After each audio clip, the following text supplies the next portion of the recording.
Hello everyone, my name is Zenitsu, and I'm back with another Digimon deck profile video. Today, I'm going to be taking a look at an updated iteration of Gammamon for BT21, because that set actually gave the deck a lot of good tools to actually make it somewhat competitively viable. Do I think it's going to be the best deck in the format? No. Do I recommend taking this into high-level competitive events? No. But it is a good casual deck that can cheese some wins and do and perform well. Yeah, I think it's pretty good for that. And that's all that sometimes decks need to be. Not everything needs to be the most hyper-meta, competitively viable deck around, especially since Gammamon does have lots of good and fun tools that you could use to leverage it to your advantage based on what your local meta environment is.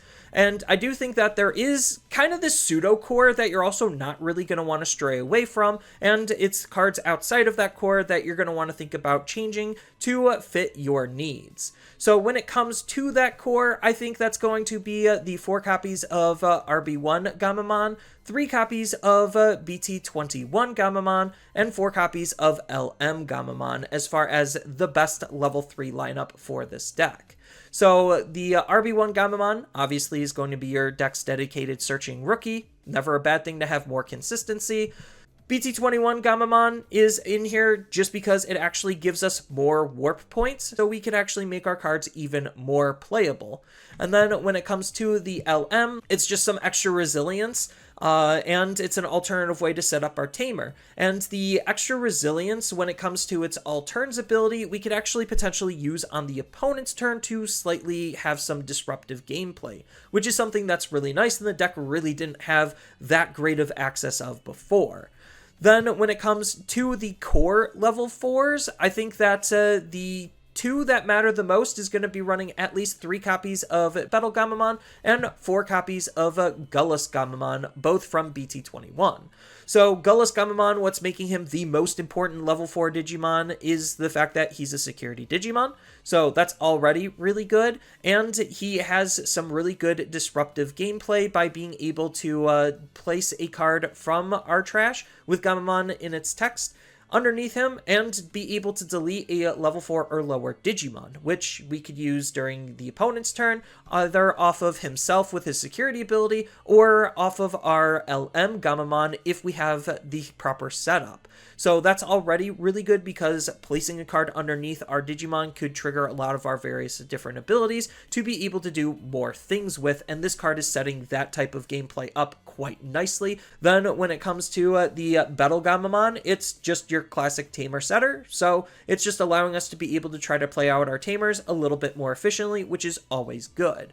Then when it comes to the other 3 slots with our level 4s, you can kind of just run whatever level 4 you feel like you want. It kind of does and doesn't matter. These 2 are obviously the most important, but that's why I'm going to be running at least 1 copy of RB1 Battle Gammamon, just for the access at an extra tamer setter, and on top of the fact that it has the raid ability native to it, so we could try to be aggressive and controlling towards the opponent's Digimon during our turn, and we could even use this with some of our level 5s to spread it to our higher stages, so that way they also get access to the raid ability.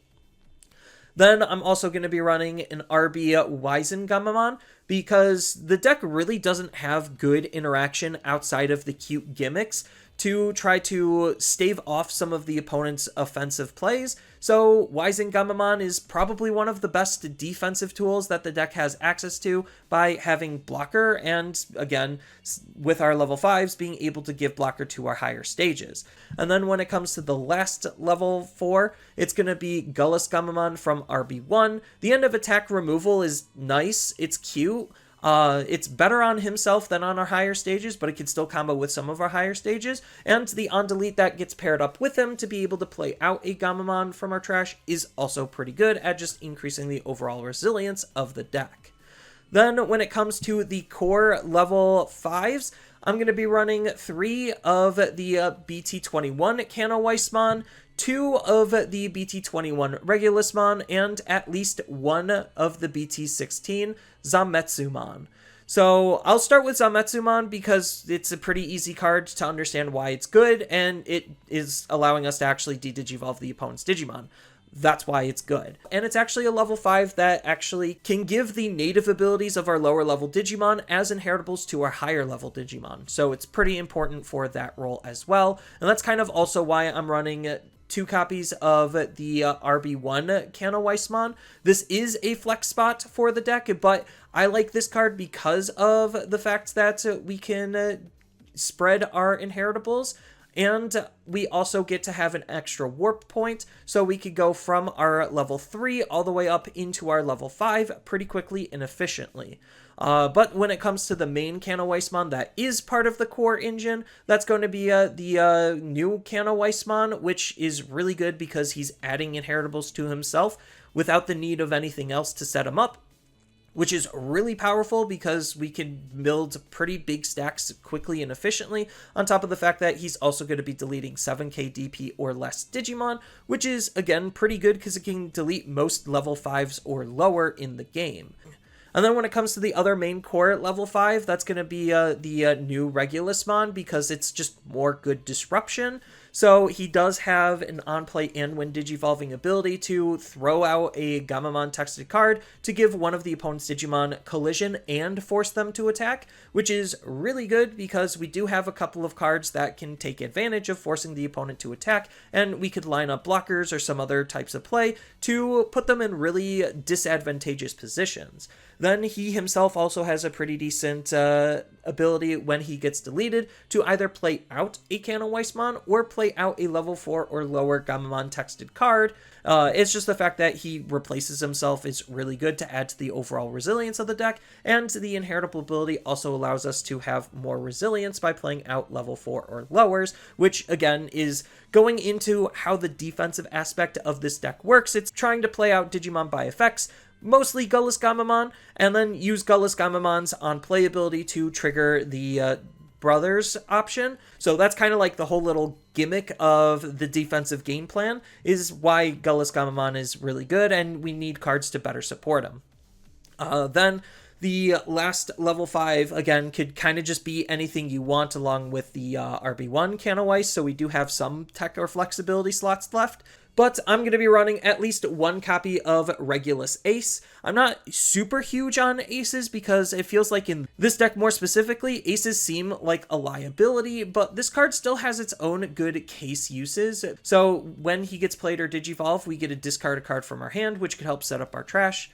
Classic purple thing, and then we get to play a Gammamon texted card from our trash to the bottom of this Digimon's Digivolution source, so we could try to use that inheritable. So if we were, let's just say, missing blocker, then we could ace into Regulus, put the blocker underneath him after discarding him, and then he's now a 10k or more blocker, which is pretty decent. Then he has an all turns ability where when an effect adds Digivolution sources to this Digimon, we also get to delete a level 4 or lower Digimon, and then we also get to play out a level 4 or lower Digimon. So again, anything to support the new Gullus Gammamon is usually a really good thing.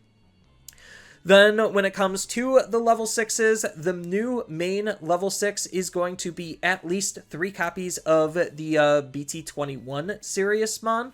And the only other core level 3s is going to be 1 copy of the RB1 Sirius and 2 copies of Arcturus. Anything outside of that is pretty much fair game. So as far as what the new Seriousmon is doing, he's basically just a strict upgrade of the old Seriousmon, where he comes natively with Raid and Security Attack Plus. So those are 2 already good keywords, so if you want to try to add piercing or whatever, just to try to make this better, by all means do so. But he has a nice when digivolving and when attacking ability that's also not limited to once per turn, where we get to place a Gammamon texted card or a hero traded card from our hand to the bottom of its Digivolution source to delete the opponent's Digimon with the lowest DP. He's just really good removal, and the fact that he's tucking cards underneath himself with, again, out the need of anything else is partially why he's really good. And that's what made the old Seriousmon really good, is because he's also kind of doing that when we digivolve up into him, and he's deleting Digimon based on the DP of your Digimon. So because we have some more DP boosting,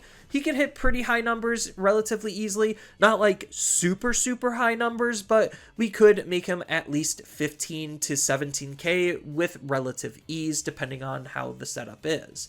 And then he also has a nice ability where during your turn, when an opponent's Digimon is deleted, we get to unsuspend this Digimon, so he could potentially make some multiple attacks. But again, the most important aspect is being able to stick things underneath without the need of anything else to set it up.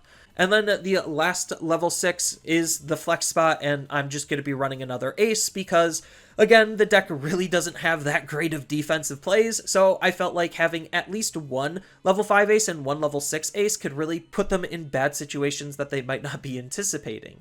So his on-play and when digivolving ability, again, is allowing us to tuck sources, which is really good. Then we get to delete a Digimon with 8,000 DP or less, and for each of this Digimon's Digivolution sources, we get to add 1,000 to the maximum deletion, and this deck has very easy ways to get high amounts of DP, so we could very easily have like 6-7 sources to be able to hit like up to 15Ks, no problem at all. And that's really good levels of removal to be able to delete the opponent's high-level Digimon that they're ideally attacking with. Then he has an all-turns ability where when another Digimon is deleted, gain a memory, so we also can just try to anti-tempo the opponent at the same time. Then the Arcturus being the other main staple of the deck is mostly because I am playing a Proxima build. So Arcturus is just needed for Proxima. We're not trying to utilize him for anything but his inheritable ability, because when an opponent's Digimon is deleted, if this Digimon has Gammamon in its text, we get to trash the top card of the opponent's security, and we also have tons of abilities to delete the opponent's Digimon, so it's really easy to use to start burning the opponent's security to deal lots of good damage. And then he's got some pretty good native abilities himself, so when we Digivolve up into him, he's essentially just more good removal. And then he even has an on-delete native ability to pair up with it to allow us to try to play out our Proxima a little bit easier.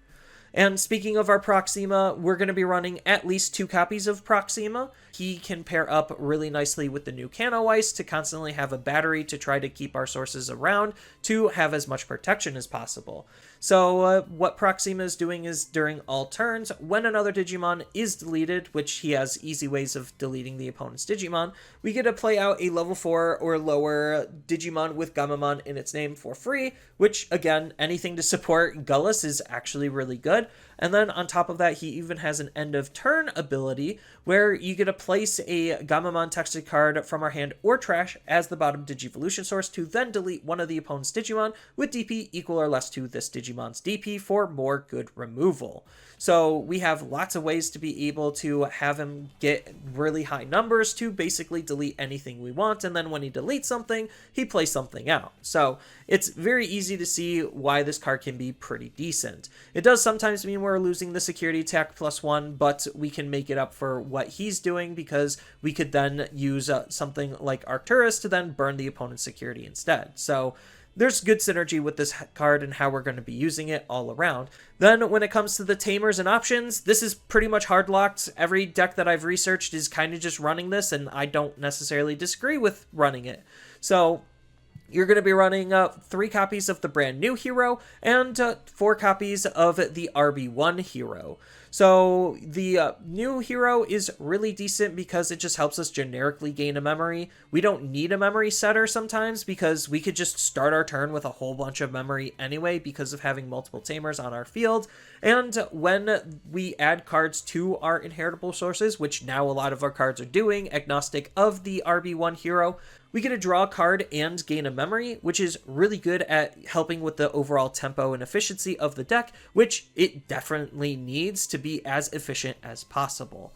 Then when it comes to the old hero, he's still really good and important because he's just helping be an extender or even an enabler. So he allows us to add cards with Gammamon and its text from our hands to the bottom Digivolution source of our Digimon. Then we get to gain a memory and draw a card for it. So again, just free value is never a bad thing. Sure, he's not initially giving us any memory at the start, but he combos very nicely with the new hero because we could use this hero to move a Digimon out, start of main, activate his ability, tuck a card underneath, gain a memory, draw a card, then gain another memory, and draw another card.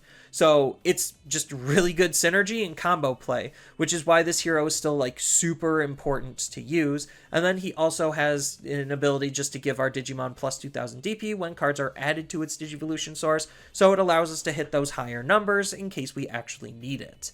Then the last option card, again, it's borderline mandatory to run this at 4 of, is going to be the Strongest of Brothers.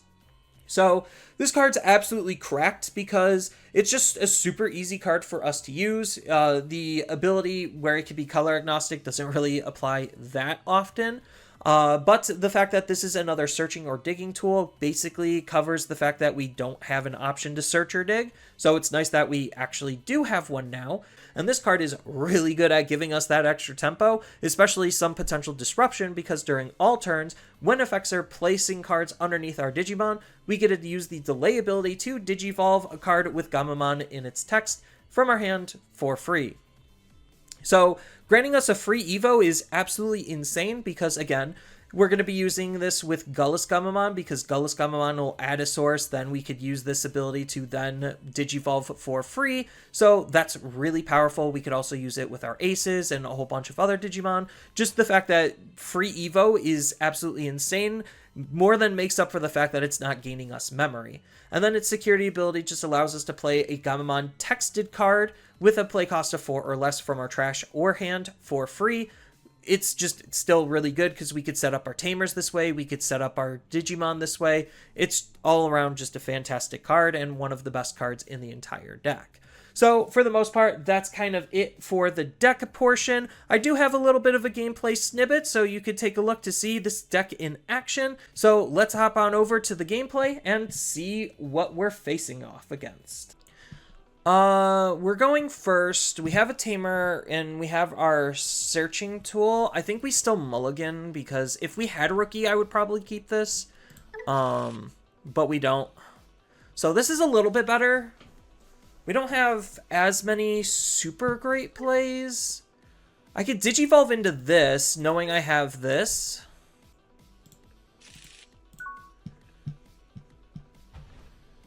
Alright, so I could also just Digivolve for 1 just to anti-tempo them. That is actually a viable option. Yeah, I'll do it. Oh, that was a fantastic card draw for that type of play. Because now I could, like, raise out, Bettle, play the hero for free. And then I don't really have a good setup afterward.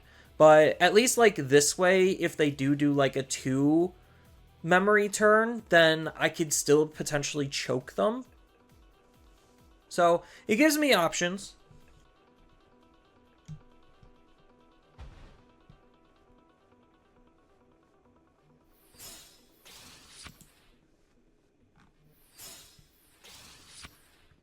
They are indeed a Gammamon deck. So is raising out the play then? Just to set up the Tamer. It probably isn't. Because I need to use this very sparingly. But I don't have a good 2 energy turn. I would love to set up the Tamer, but I think, honestly, I just have to do this. Just to try to choke back.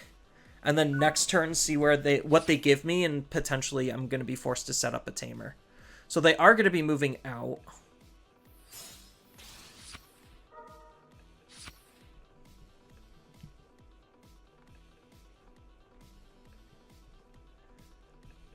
And then what? They're going to go into level 5?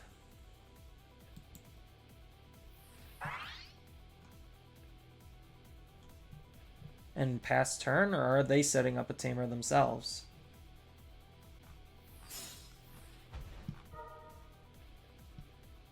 Oh, they're just hard playing a rookie.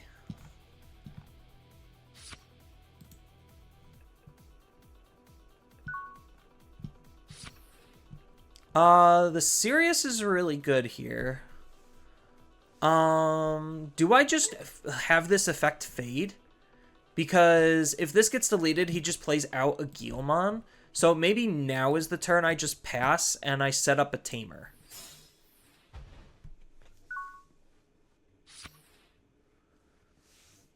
Because I could have Digivolved into Weiss, deleted his Digimon, and passed turn at 1. But that doesn't sound or seem super great, because he just gets it back as a rookie. Without anything set up and anything on my field to interact with, he can't reasonably gain memory. But I mean, I guess he could set up another rookie in the raising and then just play chicken better than I'm playing chicken.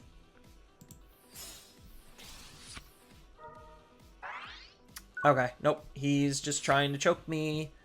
I don't think that works.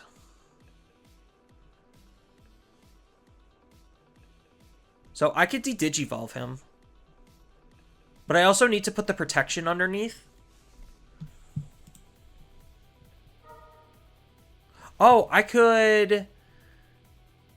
no, I have to Weiss. And then add a card to delete a source. It's going to have to be the level 5. And then we can just delete this.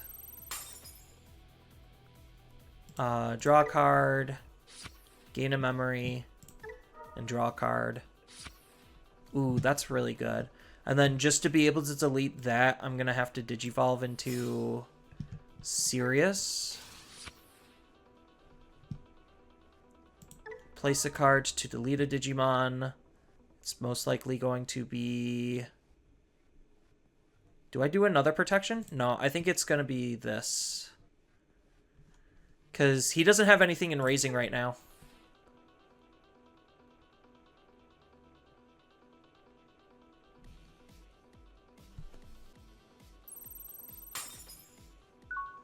And now he has a clear field. Easy. So now I just punch security as hard as I can. Because I do have the protections. I do have the access at all of my natives as inheritables for my low levels. So I should be in a good spot. Should is the keyword because in Digimon the game is so high-powered, literally anything can happen, like, instantaneously. So they are playing out a Gammamon to search and then Digivolving. I mean, it's basically dead.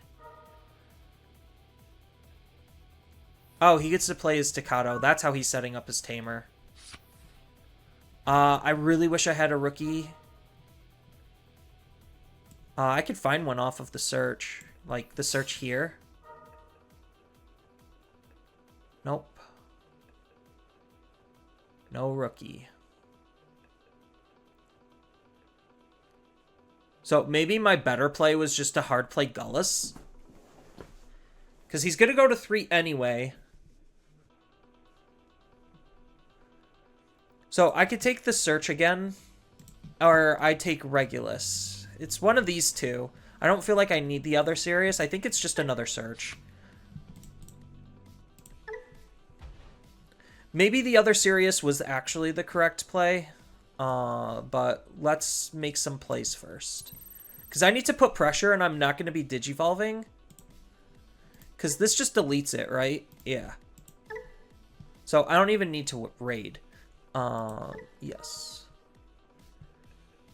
I could put Battle under just to throw a Battle.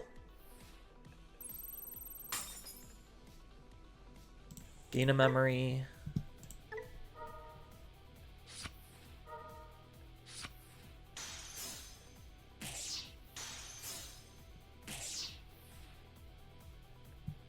No. Okay, so now the big question is, what's my next follow-up? I think maybe I just hard play another Tamer just to try to have more memory set up. Because I should be able to live through at least, like, 1 deletion, right? 1, 2, 3, 4, 5, 6. So I could live through 2 deletions? Oh, but it's a once per turn, so I guess it doesn't matter. Because I didn't stick the other one in there. He does get to gain a lot of DP, though. So he could potentially out my Digimon, depending on what he does here. Scramble. Scramble, I think, is a good sign for me that he doesn't have anything. Because he's not going to be able to delete my Digimon.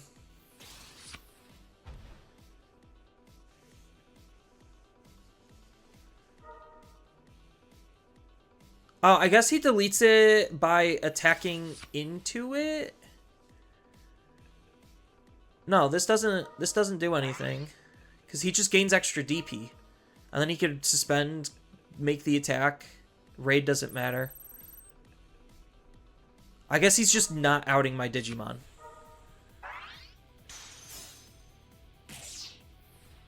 And then this is only by Digimon effects or options. What's his protection? It's only during your turn, so I just swing and I kill it. So I don't get what the point of that play was. Yeah, so like I literally just swing and kill his Digimon, and then he just is in a really bad spot. So there you go. All in all, the deck really isn't terrible. It's not the greatest. You do need a lot of luck to go in your favor in order for the deck to perform relatively well. But at least I got a pretty decent win in and a showcase of at least a little bit of what the deck is able to do with the latest updates that I got in BT21. So, as always, feel free to tell me your thoughts about the deck down in the comments below. Make sure to leave a like and subscribe if you enjoy this type of content and want to see more of it. And with that, I hope to see you all in the next video.